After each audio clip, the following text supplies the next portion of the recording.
এটা চায়না মাল তো, তাই চার্জ দেওয়া চলছে। হ্যাঁ তুমি চায়না মাল? হ্যাঁ হ্যাঁ হ্যাঁ হ্যাঁ। তা তোমার চার্জ নেওয়া হলো? দাঁড়ান আর দুবার। ও বাবা, আবার গুনে গুনে চার্জও নিতে হয়। রেডি? হ্যাঁ হ্যাঁ। ফুল চার্জ তো? না, কোনো গ্যারান্টি নেই। হ্যাঁ, চায়না মালে তো আবার কোনো গ্যারান্টি থাকে না, সেটা সবাই জানে। তুই কি নিজে নাকি আমার? আমি তো তোমার মতন এখানে চার্জ নিই। তোরা চার্জ নিবি কি করে? আমরা ছেলে যেখানে সেখানে চার্জ নিয়ে যাবো। চুপচাপ দাঁড়াও। হ্যাঁ তা তুমি সুরকার মদনা, তাই তো? হ্যাঁ তা তুমি এখানে এসেছো কিছু করবে? হ্যাঁ, না করলে কি আর কমিটি পয়সা দেবে? হ্যাঁ সেটা দিবে না, হ্যাঁ। কিন্তু কি করবে সেটা একটু সবাইকে বলো।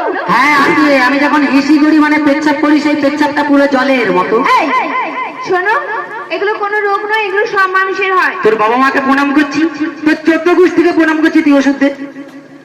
আচ্ছা ওষুধ দেবো, হ্যাঁ। তার আগে কিন্তু তোমাকে একটা কাজ করতে হবে। কি কাজ? তোমার ওই জলের মতন পেচ্ছাপটাকে হ্যাঁ। পরীক্ষা করে হ্যাঁ। আমাকে রিপোর্টটা দিও, আমি তোমাকে ওষুধ দিয়ে দেবো। পেচ্ছাপ আমি আমার বাবার জন্ম পরীক্ষা করাবো। কেন? না, পেচ্ছাপ আমি জীবনে পরীক্ষা করবো। আচ্ছা এরকম গোল গোল ঘুরলে হবে না, বললে হবে, কেন করাবে না? দাদা পরশুদিন আমার বইয়ের রক্ত পরীক্ষা করতে গেছিল। তাতে তোমার কি? আমার বইয়ের হাত কেটে রক্ত নিয়েছে। আচ্ছা আমি বুঝতে পারছি না, এতে পেচ্ছাপ পরীক্ষা কি হয়ে গেল? কি বলে শুনুন। দাদা, যদি রক্ত পরীক্ষা করতে গেলে হাত কেটে রক্ত নেই, তাহলে পেচ্ছাপ পরীক্ষা করতে গেলে কি করবে? আমি বলবো তোমার কোনো রোগ নেই, তাহলে তোমার হচ্ছে একটাই রোগ। কি রোগ? সেটা হলো তোমার মাথার সব স্ক্রুগুলো ঢিলে হয়ে গেছে। হ্যাঁ। ওটাকে টাইট দিলে তুমি ঠিক টাইট হয়ে যাবে। ওটা টাইট হয়ে যাবে যদি তুমি আমার পাশেই থাকো। তোমার পাশে আমি থাকবো না। কেন? কারণ তোমার যা ফিগার খানা, এই, বাবা, একটা ওপরে পড়েছে আবার ভেতরেও একটা আছে, মানে এই দুটো পরে যদি এরকম থাকে, ভেতরে কি আছে? না, ব্যাপারটা হচ্ছে শুধু কি আর স্যুট পরে, স্যুটের ভেতরে কিছু পড়তে হয়। তোমার কোনো ভরসা নেই। হ্যাঁ। কারণ একটু ঝোড়ো হাওয়া দিলে হ্যাঁ। তোমার যা ফিগার উড়িয়ে নিয়ে যাবে, শিওর একদম। আরে ঝোড়ো হাওয়ায় জীবনে আমাকে উড়িয়ে নিয়ে যেতে পারবে না। কেন? কেননা আমি আমার ঘরে 5 কুইন্টাল পাথর কিনে রেখেছি, তার সাথে দড়ি কিনে রেখেছি। পাথর দড়ি? হ্যাঁ, যখন ঝড় আসবে পাথরের দড়ি দিয়ে মাল নিজেকে বেঁধে নেবো। কোন ঝড়ে আমাকে ওড়াই আমি একবার দেখবো। শোনো শোনো শোনো, কি? তুমি পাথর কেন হ্যাঁ। নিজেকে যদি গিয়ে পাহাড়ের সঙ্গে বেঁধে রাখো, হ্যাঁ। তাও আমি তোমার পাশে থাকবো না। কেন? কারণ হচ্ছে আমি অন্যজনকে কথা দিয়েছি। আরে তাতে কি হয়েছে? তোমরা হচ্ছে ভাড়ার ঘর মানে স্টোর রুম, মানে ওখানে সবসময় জমা হয়, কোনোদিনে শেষ হয়? মার খেয়েছো? না, বাবার খেয়েছি। তোমাকে এখন এমন বেড়াল বেড়াবো না, হ্যাঁ। বেরিয়ে পুরো পেঁয়াজি বানিয়ে ফেলবো। তুমি কি আমাকে পেটিয়ে পেঁয়াজি বানাবে? তার আগে আমি শুকিয়ে বেগুনি হয়ে গেছি। শুকিয়ে বেগুনি হয়ে যাও, হ্যাঁ। অনেক কিছুই হয়ে যাবে তুমি এখন। হ্যাঁ। কারণ কি বললে, একাই 100, তাই তো? হ্যাঁ, একাই 100। হ্যাঁ, সে তো আমি দেখতেই পাচ্ছি একাই 100, ওই জন্য শুকিয়ে বেগুনি হয়ে গেছে। আরে একাই 100, আর এই বন্ধুগুলো থাকলে আমি একাই 1 লাখ। কি আমার বন্ধু আমার সাথে আছে তো? হ্যাঁ, সেটা এদিকে সবাই আছে তো? আরে গুরু, দেখেছো? আমি তো দেখতে পাচ্ছি। কিন্তু তোমার মেয়েদেরকে বলো, এরা বেটা তাও সেটিয়ে। সেটিয়ে নয়, আমার দিদি ভাইরা সবাই মিলে জোরে হাততালি দেন তো, ওদেরকে বুঝিয়ে দিন সবাই মিলে। আরে এটা হাতের তালিও যেন তেঁতুল গাছ থেকে তেঁতুল চিটচিট করে পেয়ে গেছে। এই শোনো শোনো শোনো, দাঁড়াও। তেঁতুল গাছ থেকেই পড়ু, হ্যাঁ। আর আম গাছ থেকেই পড়ু, হ্যাঁ। ওরা দিয়ে প্রমাণ করেছে যে ওরাও পারে। হ্যাঁ, পারে তো। 100 গ্রামের সাথে 20 গ্রামের কথা তেমন পারে। সেটা পরেই হবে, হ্যাঁ কারণ বেশি বকো না। হ্যাঁ। দিদি ভাইয়ের মানে মেয়েদের একটু কি রোগ আছে বলো তো? মেয়েদের কি রোগ? মেয়েদের ঝগড়া করার রোগ। হ্যাঁ, ঝগড়া নয়, কি? বেশি বকলে তুমি এখান থেকে বাড়ি যেতে পারবে না, আরে মোটামুটি বাড়ি বেঁধে রেখে দেবে। দিদিরা কোনোদিন কিছু করতে পারবে না, ওদের কাছে ঝাঁটা আর খুন্তি ছাড়া কিছু নেই। হ্যাঁ, ওইটা দিয়েই তো কাজ হয়ে যাবে। কিন্তু আমার বন্ধুদের কাছে AK-47 আছে। শোনো শোনো, তুমি যাই বলো আর যাই পারো না কেন, হ্যাঁ। এটুকু জেনে নেবো, এখন কিন্তু মেয়েরা কোনো কাজে পিছিয়ে নেই, মেয়েরা সব কাজ করতে পারে। কি তাই তো দিদি ভাইরা? সব পারে তো? 1 মিনিট, পারবে তো সব কাজ করতে? সব কাজ পারে মেয়েরা। চ্যালেঞ্জ আরে অবশ্যই পারে, কোন কাজটা পারে না বলো? রেডি? হ্যাঁ, কাছে ওঠার দরকার নেই। এই যে গরমকাল আসছে, এই গরমকালে আমরা জামা টামা খুলে গায়ে বাতাস লাগাবো, তোমরা করে রাখো। এই, কি? 1 minute 1 minute 1 minute 1 minute 1 minute. হ্যাঁ। এই যে কাজটার কথা বললে, আচ্ছা এইটা সম্পূর্ণ একটা অকাজ। আচ্ছা। আর ছেলেরা সবসময় অকাজ করার জন্য ব্যস্ত থাকে, আর এসব জামা টামা খোলা অসভ্যতামিটা ছেলেদেরই সাজে, মেয়েদের নাই। কি তাই তো? ঠিক আছে ঠিক আছে, আমরা অসভ্য, আমাদের মতো ছেলে হয় না, হলে মরে যাই, আমরাই তুমি বেঁচে আছি। তুমি তুমি ঠিক আছে, কিন্তু তোমরা কি ভালো? অবশ্যই ভালো। তোমাদের এই যে ঠোঁটে লিপস্টিক, চোখে কাজল দিয়ে এই ছেলেদের আগের দিকে লাচিয়ে মরে যায়, এটা কি ভালো কাজ? আমরা চোখে কাজল লাগাই তাই তো, হ্যাঁ ঠোঁটে লিপস্টিক লাগাই, হ্যাঁ। কিন্তু তার আগে তুমি বলো তোমরা পেছন পেছন যাও কেন? আরে তোমরা সামনে সামনে যাবে কেন? তাহলে দেখুন হাতের তালি দেওয়ার দরকার নেই, আগে তো শুনুন আমার কথাটা। তোর গরম টাকা দাও। হ্যাঁ বল। ও নিজে থেকে কিন্তু প্রমাণ করলো ছেলেদেরকে সবসময় মেয়ের পেছনে থাকবে, কি তাই তো বললো তো? আর তোমরা যতই গরম দেখাও, আমরা যদি না টাকা পয়সা ইনকাম করে আনি, তোমরা জীবনে খুঁজতে চলতে পারবে না। তোমরা টাকা পয়সাটা কাদের জন্য রোজগার করো? কাদের জন্য? বউদের জন্য। অতটা সহজ নেই। বাচ্চা কাচ্চা গুলোকে সেরালা ঝাল্লিস আর গাই দুধ কে কিনে দেবে? আমার বাবা। তুমি তখন থেকে অনেক কিছু ফটফট করছো তো, হ্যাঁ। অনেক কথা বললে, হ্যাঁ। আমি শুনলাম। হ্যাঁ। এবার তোমাকে যে কথাটা বলছি তুমি সেরকম শোনো সেটা। বলো। তুমি আজ এত বড় হয়েছো তাই তো? হয়েছি। তোমাকে যে এত সুন্দর পৃথিবীর আলোটা দেখিয়েছি, দেখিয়েছি। তোমাকে যে হাত ধরে চলা শিখিয়েছে, শিখিয়েছে। সেটা কে? কে? সেটা তোমার মা তাই তো? বলে যাও, উত্তর তো আমার কাছে। এই, আগে বলো মা কি না? আচ্ছা মা বলো।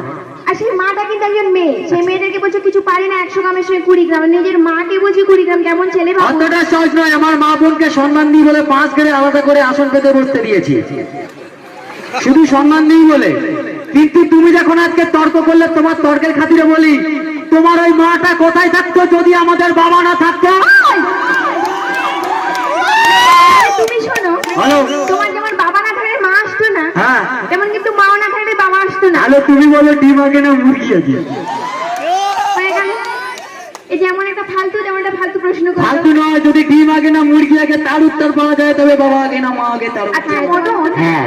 তুমি তো অনেকক্ষণ অনেক কিছু করেছো, আচ্ছা। এবার যেখানটা থেকে উঠবে, না বেশ ভালোই তো লাগছে, থাকি। এই যদি আরেকটুক্ষণ থাকে না আমি পুরো পাগল হয়ে যাবো। তুমি যদি পাগল হয়ে যাও, তোমাকে ছাগলের মতো বেঁধে রেখে ঘাস পাতা কেটে দিয়ে দেবো। আমি যদি সত্যি সত্যি পাগল হই না, হ্যাঁ। তখন তুমি আর আমাকে সামলাতে পারবে না। না আমি তো সামলাবো না। ওই সামনে আমার একটা কাকা বসে আছে, গরুর ডাক্তার, ও সামনে। পাগলকে গরুর ডাক্তার? না, পাগলকে তুই মানুষের সরু সরু ইঞ্জেকশন দিলে হবে? হ্যাঁ? পাগলকে গরুর মোটা মোটা ইঞ্জেকশন ভাকাত করে দুটো মারলে নেই শেষ। তোমার ওই কাকা গরুর ডাক্তার হ্যাঁ। আর সরু মোটা ইঞ্জেকশন, হ্যাঁ। যদি পারো তুমি একটু নাও, কারণ তোমাদের শরীরটার অবস্থায় যদি কিছু উন্নতি হয়। এই শরীরটাকে আর এমনি এমনি হয়েছে? হ্যাঁ প্রত্যেকদিন 2 লিটার করে বাঘের দুধ খাই, হ্যাঁ, সেটা দেখতেই পাচ্ছি। 3 কালি করে বর্তমান কলা খাই। তার নমুনা এই যে। আচ্ছা ঠিক আছে, আর এই পারলে ইঞ্জেকশনটাও নিয়ে নিও। ইঞ্জেকশন তুই তো। আচ্ছা ঠিক আছে, সব ভাত দাও। হ্যাঁ। আর অনেকক্ষণ গান হয়েছে, হ্যাঁ। আমাদের বকবকানি শুনেছে। আচ্ছা। একটু ডান্স হবে? ডান্স? অবশ্যই। ডান্সের জন্য আমার কতগুলো যে বন্ধু, যে কি রঙিন স্বপ্ন দেখছি। কতগুলো বন্ধুর দেখাও। ডান। হ্যাঁ অবশ্যই দেখো। তো চলো ঠিক আছে, তো এই মুহূর্তে ডান্স।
বুঝলি